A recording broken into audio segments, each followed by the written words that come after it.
Hey everyone, it's Michael from Smart Scout. Today I'm going to be talking to you about the 12 Amazon FBA mistakes that can sink your business.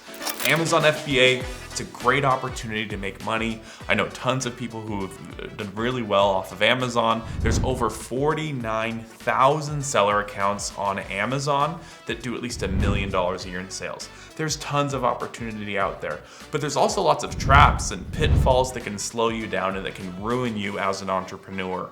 I've been in the Amazon space since 2015. We've sold over $400 million on Amazon, and I've seen countless Amazon seller accounts get shut down for making some mistakes.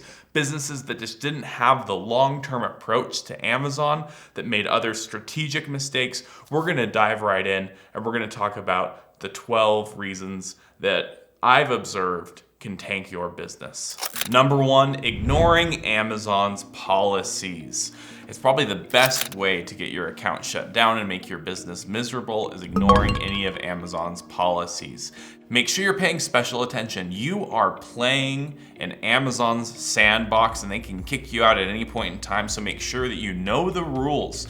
Don't be stupid. Getting your account suspended is never a good time. My rule of thumb is don't even play in the gray area. There's black and there's white, and always try and be in the white. Don't try and fudge things. Don't go black hat, don't even go gray hat. Do as much as you can to obey the rules, because if Amazon decides that they want to kick you out, you are out. We've had our account suspended multiple times. We've been able to get it reinstated, and we were trying to follow the rules. We were trying to do our very best to follow and be compliant with all of the policies and rules, and we still got shut down multiple times, anywhere from a couple of hours to a day to a couple of days. We've had some really scary moments with our Amazon business, and you don't want that heartache. And we were always trying to follow the rules. We were breaking rules we didn't even know about. So make sure you're aware of those rules, because even if you're trying to follow the rules, there'll be rules that you don't know about. Keep an eye on your seller account. Obey the policies, obey the rules, so that you can play in the sandbox as long as possible and make as much money as possible. Number two, inadequate inventory management. Having too much stock of an item can really hit you with a lot of fees. And actually now with the new low inventory fee, you can even get in trouble for not having enough stock of an item. Actually, in the comments, I'm gonna go ahead and leave, we have a low inventory fee calculator. For those of you that are worried about this fee, make sure you're using it to understand what the potential fees are for you and your account. But not paying attention to inventory can really burn you. We've gone super long and super heavy on lots of inventory, and it's been a huge problem for us. It's so much inventory, so much revenue lost because you're not churning that inventory. You're not selling that. It's just stuck in a warehouse somewhere. Keep an eye on your inventory. Make sure you're not stocking out of your essential items, and avoid the fees as much as possible. Number three, poor product research. Whether you're a wholesaler and you end up buying products that you have to sell against Amazon, and you're in a position where you're losing revenue and you're having to cut costs just to get rid of product because Amazon cheats at the buy box and they're always gonna favor themselves, or you're developing a private label product and you're not really analyzing the competition, the niche, and you're just picking a lousy product, poor product research can really burn you. That's why using a tool like Smart Scout, where you can analyze niche by niche, you can analyze products and brands and figure out really where are the best opportunities for you. Not only does this save you a ton of time, but it saves you a bunch of headache of dealing with a loser product because you didn't put the time in on the front end. Over my time selling on Amazon, the biggest regrets have come from not being more careful on the front end, because if you buy losers, you're gonna spend so much time just dealing with trying to understand all the logistics, getting products shipped back, taken off your account, destroying products. So much extra time that could have been spent on the front end and made profitable decisions. Don't try and be stingy on the front end of product research. Multiple people I've talked to, they try and optimize buying, they're trying to buy faster. That's not really my goal. I want to buy well, but the speed of the buy, you can find ways to cut out time here and there. Don't cut out the time to verify that you're making a smart buy, that it has the margins you want, the competition you want, the potential that you want. Like, that's really, really essential, and it's never a waste of time to double check those things. Number four, ignoring customer feedback. Customer feedback is really, really important for making your product better and you're making your business better. There's an iteration cycle, and it really comes down to how fast can you get a product up in front of a consumer, get feedback, and then iterate based on that feedback. It might take you a day, it might take you a week, it might take you a month. The shorter you can make that iteration cycle, the more potential growth you're gonna have for your business. Because if you just get 1% better every iteration, but your iteration takes a year, then you are going to get 1% better every year. But if you're able to iterate every day and get 1% better every day for a year, you see that the potential is exponential. You will be exponentially better by the end of the year. Shortening your iteration cycle and using feedback as an iteration opportunity is really, really important for any business, and especially for an Amazon seller. And there's the negative side too.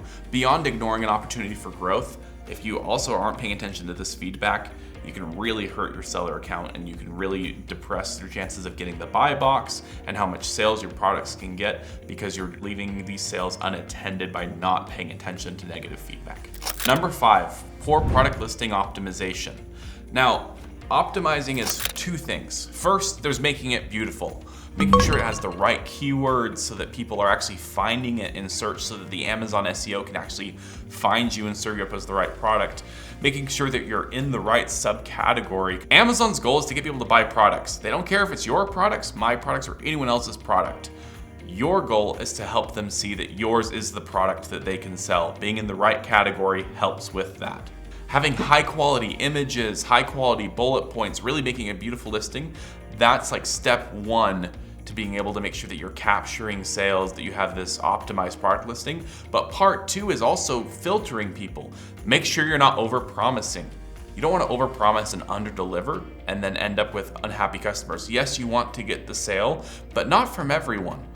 I've seen multiple failing products because they oversold themselves. It's much better to understand which niche and who's the persona who loves your product and love that person and make sure that they're really happy with it than desperately trying to grow out from that person. Understanding your niche and exactly who loves you is much more valuable than trying to chase growth overall in the market. Make sure that you're using your listing as a filter. If you know a certain group of people won't be happy, like say that there's hobbyists who want to use your product versus professionals who want to use your product, and you know that your product's great for hobbyists but not good for professionals, try and make that distinction so you don't have professionals buying your product and then leaving bad reviews on your product, which will depreciate the sales of those hobbyists that already love you. Understand who buys you and why so that you're filtering out the bad buys. Number 6, ignoring competition. While you shouldn't obsess over your competition, you shouldn't sleep on them either. You should understand what's happening in your category, what's happening in your niche. This is why we built the subcategories tool in Smart Scout, so you can jump in and understand who are all of the players in my specific subcategory and who should I worry about. Paying attention to that, paying attention to share of voice, who's coming in really high organically, who's really paying to have a share of voice. With our share of voice tool, you can really understand that as well. So you can see who should you be worried about, who should you not be worried about. Pay attention to your competitors. Don't fall asleep on them because you don't want them to out-iterate you. We talked about the iteration cycle before. Everyone's iterating. You should be using their successes and their failures to iterate on your own product so you can continue to get better. Number 7. Overlooking shipping and logistics. Logistics isn't the most sexy thing to look into, so it's really easy to call it one and done and just do the bare minimum here. Losing sight of what's happening, losing sight of your numbers, of your inventory is a fantastic way to crash your Amazon business. Whether it's understanding how much inventory and how much value is sitting on your warehouse floor, so then when you're doing your accounting, you actually can account for inventory, or just making sure that your container gets over from China. Pay attention to what's happening to your product, where it is, and how much of it you have. It's going to be huge for overall your business and your success. And dialing into the logistics and shipping of your Amazon account, you can even find opportunities. For example, we realized that there was an opportunity for us to save by buying our own truck to ship from our warehouse directly into Amazon when it was one of the close fulfillment centers to our warehouse. That's not an opportunity for everyone, but paying attention to these little details, you can find little things that get you just that little bit of extra margin, and that's how we continue to scale our business and once again iterate on our business and make us 1% better. Number 8, ignoring marketing and promotion. There was a time, specifically during COVID, when you could just throw a product up on Amazon and hope for the best. And since so many people were stocking out and there was so much demand for pretty much everything, it worked. It doesn't work today. You really need to understand what's your launch strategy. How are you going to be able to get in front of customers? You need to understand PPC. You need to have a social media strategy. You don't need to have all these things, but you need to be aware of them. You can't just make a product and then hope for the best and then react after the fact. Or as some people would say in film, you can't just fix it in post, right? You have to understand these things on the front end and have a clear go-to-market strategy that isn't just, oh, I'll create a listing on Amazon and hope for the best. You need to have some strategy here. There was a time when this worked. It worked years and years ago, and then it also worked once again during COVID. It doesn't necessarily work today. Have a plan, have a strategy, dive into a little bit of PPC, understand a little bit of social media marketing, and it'll go a long way for your business. Number 9, neglecting customer service. Look, customer service can really bite you in the butt. I met a guy at a trade show and he was approaching me. He was hoping I could help. He was hoping that we had a tool at Smart Scout that could help him fix his account. He had neglected customer service and his account health was absolutely terrible. He was not allowed to sell anymore. I did not have an answer for him or a solution for him. I was honestly flabbergasted that he just decided that his products were selling well and he was making money and just decided to check out of the customer service part.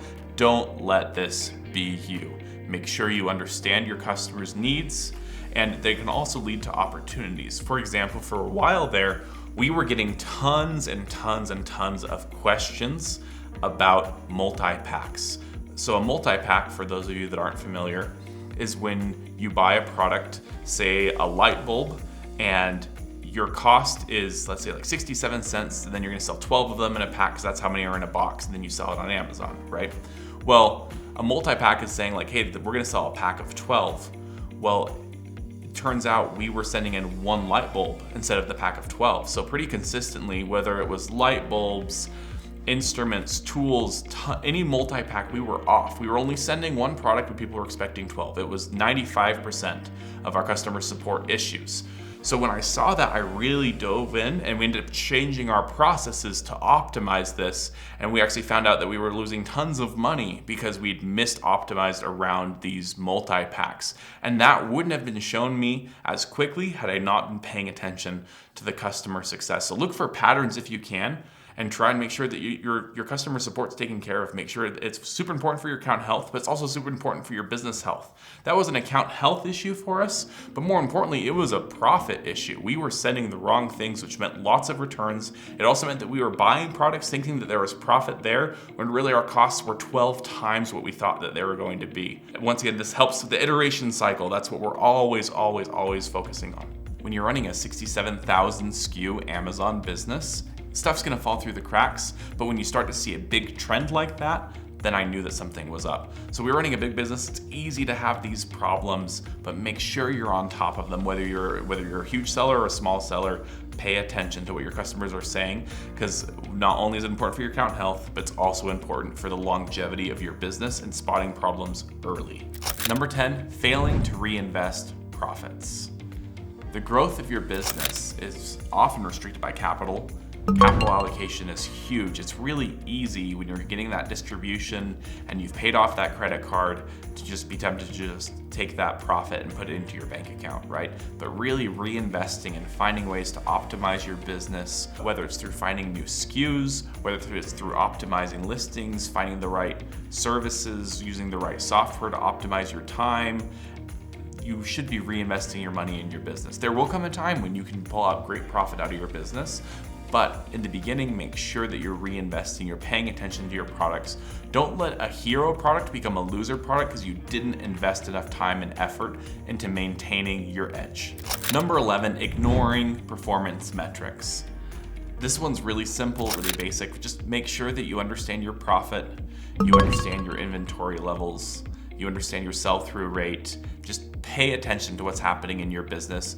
Always question things. Nothing is sacred in your business. Make sure that you're questioning what you're doing. There are things that'll work today that won't work tomorrow. Paying attention to the indicators that run your business is really important. It should be something that you're checking in on once a day. Number 12, lack of adaptability. So in our time selling, Shipping's changed multiple times, fees have changed multiple times, Amazon's policies have changed multiple times. You have to be ready to pivot. There are products that will be profitable today that sometime Amazon might change a policy and they are no longer viable products, or the market changes. You have to always be ready to pivot. Some of the best businesses ever built come from pivoting. For example, Slack, the multi-billion-dollar app, it actually was pivoted from a gaming company that was failing, and they built an internal app to help them organize themselves, and now that company itself is worth billions of dollars and was acquired by Salesforce. This is just an example of how pivoting can actually lead you to the better business. Once again, pivoting is just really a part of that iteration cycle, so just be adaptable, be aware of what's happening, and don't get stuck in your ways. Just because something worked in the past doesn't mean it should work in the future. If you're used to buying wide and not going for super high profit products, that might work at some point, but you might need to chase higher profit products at a different time. If you're only used to chasing the highest profit products and the market shifts, you might have to look at how to diversify a little bit. Always pay attention to what's happening and what's changing across the market, and you'll be able to have sustained success on Amazon. Success on Amazon isn't guaranteed, but by paying attention to the 12 things that we've walked through today, hopefully it increases your chances of success. Keep going hard, keep working hard, keep, once again, iterating all the time to continue to grow your business, and you'll get there. And to help you get there, we have a special offer. I have a special coupon code for Smart Scout. Use code SMART2024 for 25% off of Smart Scout for your first 3 months. It also comes with a 7-day free trial. You lose nothing by hopping on, trying out our tool, and finding ways that it can help you to iterate faster and to continue to grow your business, find better opportunities. Make sure to like, comment, and subscribe, and I'll see you next time.